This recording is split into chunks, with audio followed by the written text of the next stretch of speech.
به اولین ویدیو از آموزش کتاب American English File استارتر ویرایش سوم خوش اومدید. داخل این ویدیو و سری ویدیوهای بعدی میخوام تمام نکات کاربردی هر درس رو به صورت جداگانه تدریس کنم. پس اگر این ویدیو براتون مفید بود، ویدیوهای بعدی رو از دست ندید. درس اول Lesson 1A. اول ببینیم توی این درس میخوایم چه مواردی رو بررسی کنیم. با چند مکالمه شروع میکنیم و سلام کردن و خداحافظی کردن رو بهتون یاد میدم. Grammar. توی قسمت گرامر با فعل بی آشنا میشین و یاد میگیرین که این فعل برای فاعل‌های I و you چه فرمی خودش میگیره.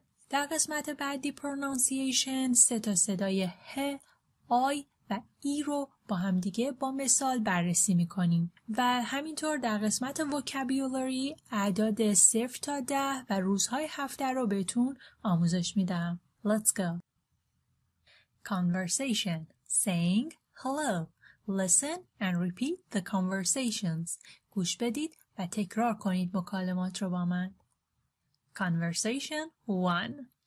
این مکالمه بین هلن و یک باریستا هستش. باریستا به کسی میگن که داخل کافی شاپ قهوه و نوشیدنی سرو میکنه. هلن هم اسم یک خانم هستش. Conversation 1.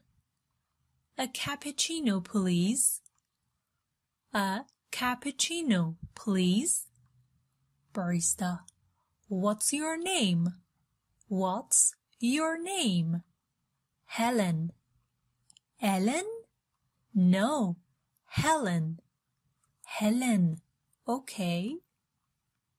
توی این مکالمه خانم هلن یک کاپوچینو سفارش میده و راحت ترین راه برای سفارش دادن اینه که شما آیتمی که نیاز دارین رو میگین و بعدش کلمه please رو به معنی لطفاً به کار میبرید. A cappuccino please. یک کاپوچینو لطفاً. What's your name? توی این مرحله باریستا اسم شما رو میپرسه. اسم شما چیه؟ What's your name? Helen. Ellen? No. Helen. Helen. Okay. همونطور که میبینید اسم هلن اشتباه شنیده میشه و با تکرار تصحیح میشه و باریستا اسم درست هلن رو یادداشت میکنه. Conversation 2. Barista 2 and Helen. این مکالمه بین یه باریستای دیگه و هلن انجام میشه. Are you Diana? Are you Diana?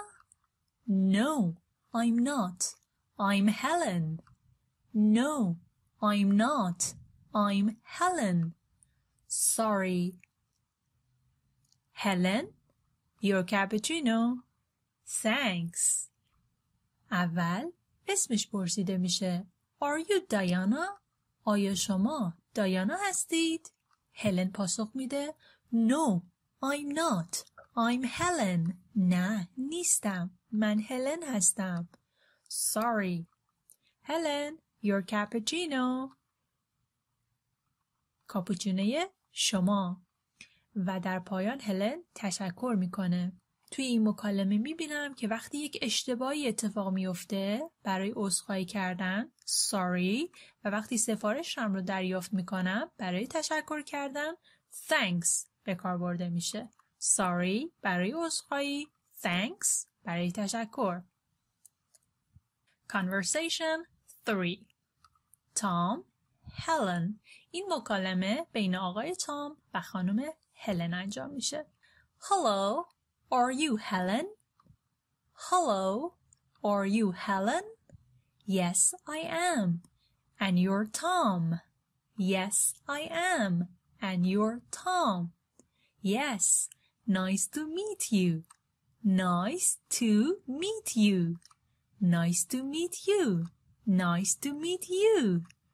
Just a minute. Just a minute. Just a minute. Hello, are you Helen? سلام، آیا شما هلن هستید؟ Yes, I am. بله، هستم. And you're Tom. و شما تام هستید. Yes. Nice to meet you. از آشنایی با تو خوشوقتم. Nice to meet you. از آشنایی با تو خوشوقتم. Just a minute.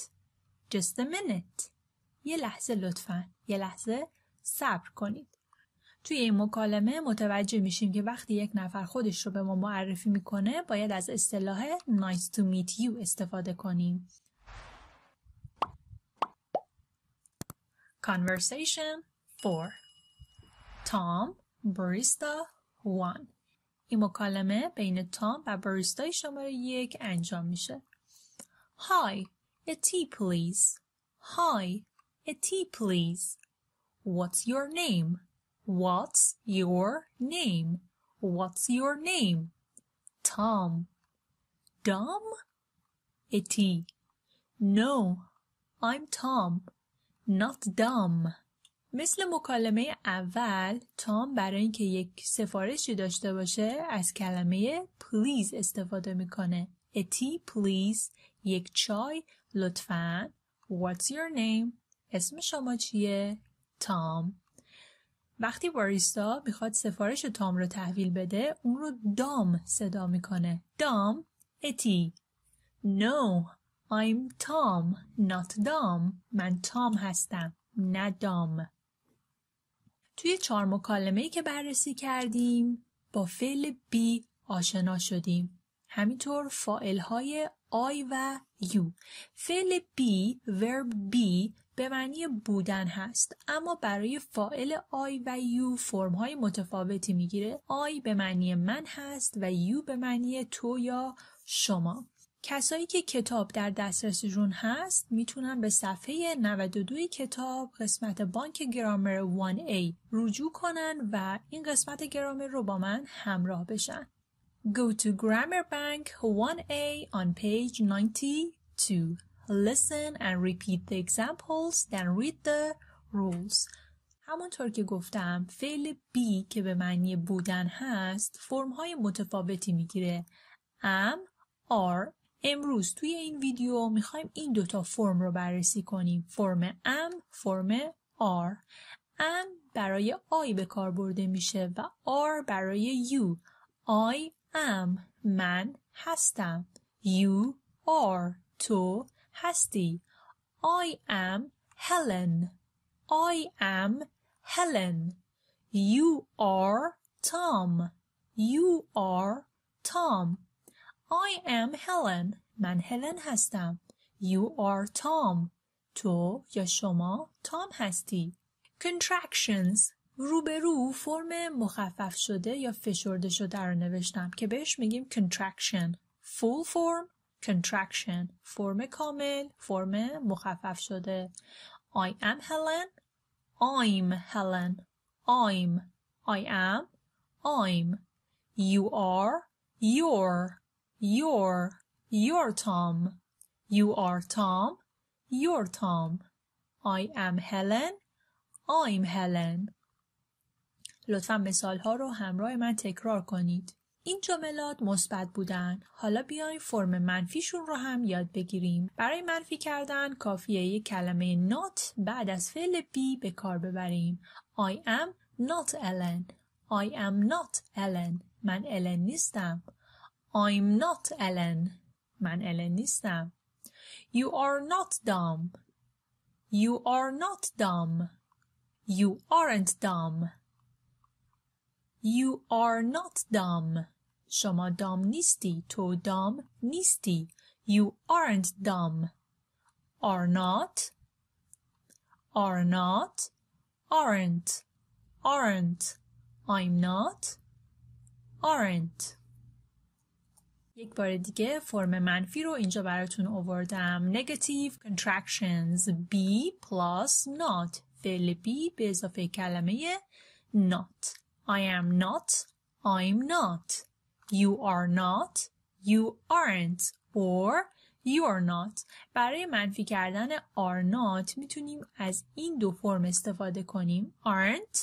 You're not. الان میتونیم فرم سوالیش رو یاد بگیریم. برای سوالی کردن جمله هایی که داخلشون فعل be هست کافیه که فعل be قبل از subject قرار بگیره. subject کلمه‌ایه که اون جمله در موردش نوشته میشه. مثلا توی این سوال I که من معنی میشه subject جمله منه. subject رو فاعل معمولا در نظر میگیریم. Am I in room 2? Yes you are. آیا من توی اتاق 2 هستم؟ Yes you are. No you aren't. short answer ها یا پاسخ های کوتاه رو میتونیم این رو به رو ببینیم. Are you Mike? Are you Mike? آیا تو مایک هستی؟ Yes I am. No I'm not. بله هستم. نه نیستم. Are you Mike? Yes I am. No I'm not. لطفاً بارها و بارها این ساختار رو تکرار و تمرین کنید. یک بار دیگه. Word order in questions. Be plus subjects. I'm in room 2. Am I in room 2? من تو اتاق 2 هستم. آیا من توی اتاق 2 هستم؟ You're Tom. Are you Tom? شما تام هستی. آیا تو تام هستی؟ میبینیم که با جابجا کردن سابجکت و فعل بی میتونم جملات رو به سوالی تغییر بدم. You are you. I am I. توی این مرحله بیاین چند تا تمرین انجام بدیم تا این گرامر حسابی برای ما جا بیفته. 1A exercises. A. Complete with I'm or your. این جملات رو با I'm یا your کامل کنید. Number 1. Hello, Maria. What's your name? 2. Hi, Tony. 3. Hello, your teacher. 4. In my class. ویدیو رو پاز کنید، توی دفترتون این جمله ها رو بنویسین و جای خالی رو پر کنید. اگر کتاب رو دارید میتونید این تمرین رو داخل کتاب انجام بدید. الان میخوام جواب تمرین رو بهتون نشون بدم. Number 1. Hello, I'm Maria. What's your name? سلام، من ماریا هستم. اسم شما چیه؟ 2. Hi, I'm Tony. سلام، من تونی هستم. 3. Hello, you're my teacher. سلام، شما معلم من هستید. 4. You're in my class. شما توی کلاس من هستید. Exercise B. Complete with I'm not or you aren't. جاهای خالی رو با I'm not و you aren't پر کنید. بازم تمرین‌ها رو توی دفترتون بنویسید یا اگر کتاب دارین داخل کتاب یه چند لحظه‌ای به خودتون فرصت بدین و این تمرین‌ها رو انجام بدین. 1. Tom, Tony. Number 2. In room 5. In room 4. Number 3. In room 6. In room 7. Number 4. Marisa. کلمه روم به معنی اتاق و تام و تونی اسم آقا هستند. ماریسا اسم یک خانم هست. میخوام جوابا رو بهتون نشون بدم.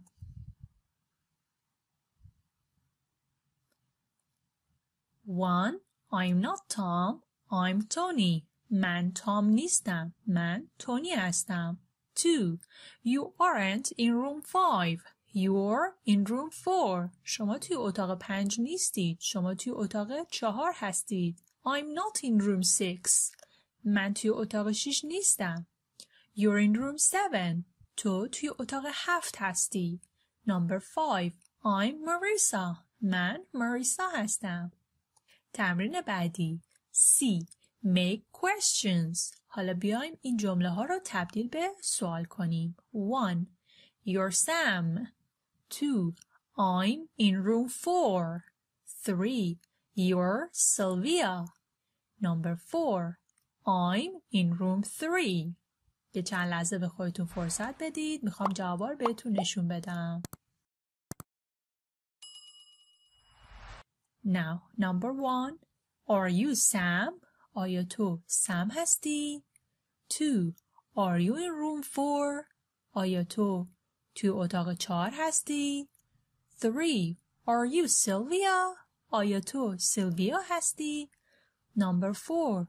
Are you in room 3? آیا تو توی اتاق 3 هستی؟ همونطور که میبینید با جابجا کردن سابجکت یو و فعل بی اون جمله ها تبدیل به فرم سوالی میشن. Exercise D. Complete the conversations. حالا با تمام چیزهایی که بلدین، فرم مثبت، فرم منفی و فرم سوالی، این مکالمه ها رو کامل کنید. یه چند لحظه به خودتون فرصت بدین و بعد بیاین اسلاید بعدی. Number 1. Hello, are you Liz? No, I'm not. I'm Maria. 3. Am I in room 8? No, you're not. You're in room 6. 5. Are you in room 4?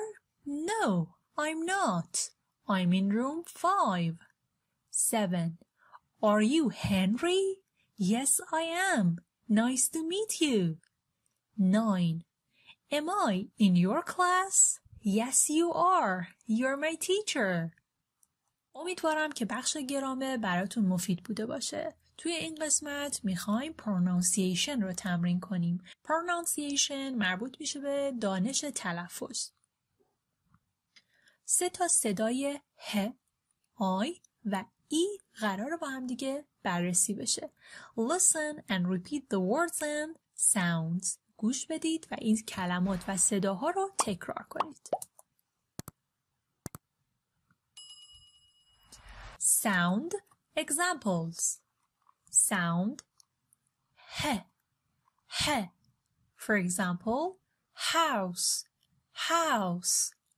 Hi, hi. Hello, hello. Helen, Helen. همونطور که میبینیم حرف H میتونه صدای ه داشته باشه.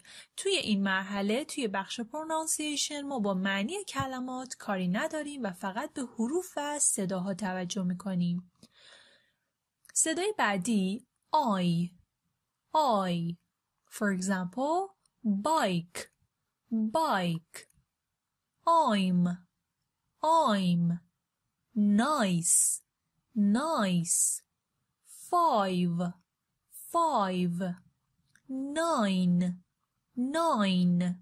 همونطور که میبینیم حرف آی وقتی وسط کلمات قرار میگیره معمولا صدای آی داره. لازم نیست این علائم رو حفظ کنید ولی خب توجه بهشون میتونه براتون مفید باشه. صدای بعدی ای هستش. For example, tree, meat. 3. Tea. Please. همونطور که میبینیم وقتی 2 تا حرف ای پشت سر هم میان double E، همینطور EA میتونن صدای ای داشته باشن. لطفاً این کلمات رو بارها تکرار کنید و به حروفی که این صداها رو دارن توجه ویژه‌ای داشته باشید. Pronunciation exercise. Listen and repeat the sentences. بیایم با هم این 3 تا صدا رو تمرین کنیم. 1. Hello, Helen. 2. Hi, I'm Mike. 3. 3 teas, please. بخش بعدی vocabulary یا بخش لغات هست. Numbers 0 to 10. Listen and repeat the numbers. توی این قسمت میخوایم اعداد 0 تا 10 رو با هم دیگه یاد بگیریم. Look and repeat. 0. Also, O in phone numbers. عدد 0 وقتی که میخوایم شماره تلفن یا شماره اتاقی چیزی رو بیان کنیم معمولا به صورت O خونده میشه و کم پیش میاد که بخوایم بگیم 0. Let's repeat. 0. 1 1 2 2 3 3 4 4 5 5 6 6 7 7 8 8 9 9 10 10 برای یادگیری بهتر این اعداد رو بارها بنویسین و تکرار کنید. توی بخش بعدی vocabulary days of the week یا روزهای هفته رو میخوایم با هم یاد بگیریم. Listen and repeat the days of the week. Please repeat with me. Monday, Monday, Tuesday, Tuesday, Wednesday, Wednesday, Thursday, Thursday, Friday, Friday, Saturday, Saturday, Sunday, Sunday.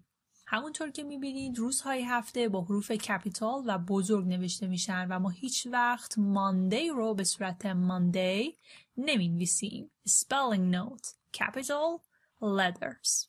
نکته بعدی اینه که برای انگلیسی زبانها هفته کاری از روز دوشنبه Monday شروع میشه و روز Friday جمعه تموم میشه. Saturday و Sunday آخر هفته شونن. برای مثال از روز دوشنبه تا روز جمعه به مدرسه یا سر کار میرن و Saturday و Sunday آخر هفته شون هست. لطفاً یک بار دیگه این روزهای هفته رو تکرار کنید. Monday, Monday دوشنبه. Tuesday, Tuesday سه‌شنبه. Wednesday, Wednesday چهارشنبه. توجه کنید که حرف D تلفظ نمیشه. Wednesday, Wednesday. حرف S هم صدای Z داره. Wednesday چهارشنبه. Thursday, Thursday پنجشنبه. Friday, Friday جمعه. Saturday, Saturday شنبه. Sunday, Sunday یک شنبه. حالا به عنوان یه تمرین بگین امروز، فردا و آخر هفته چه روزیه. Vocabulary exercise. Write the days of the week. Today امروز. Tomorrow فردا. The weekend آخر هفته. For example, today is Friday and tomorrow is Saturday. حالا شما بگین که امروز و فردا چه روزیه.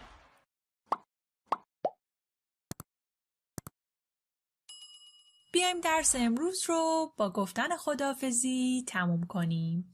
Saying goodbye. Listen and repeat the conversations. اینجا 3 نمونه خداحافظی خیلی ساده و متداول رو براتون آوردم.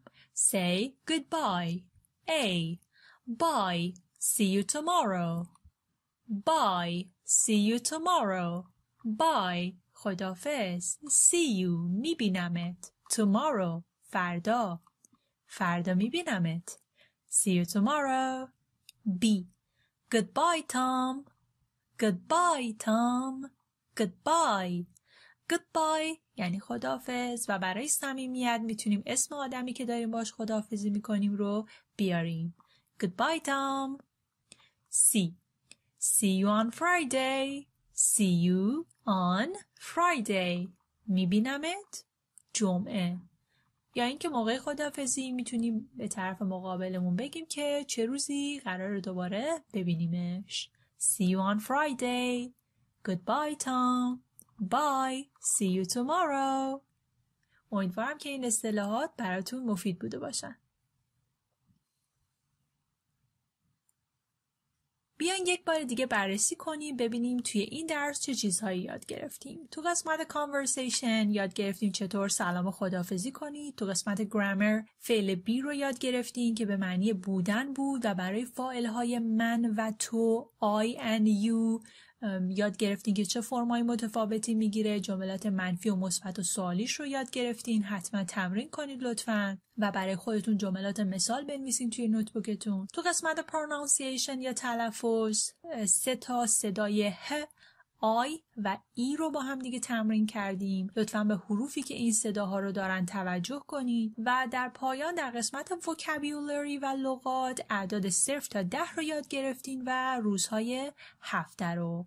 اگر این آموزش رو دوست داشتین ویدیوهای بعدی رو از دست ندین، چون میخوام کل کتاب انگلیش فایل استارتر رو به همین روش تدریس کنم و برم جلو. به هم بگید این آموزش چقدر براتون مفید بوده و اگر سوالی داشتید یا به کمک نیاز داشتید کامنت بذارید. I'm here to help you to learn the English the easy way.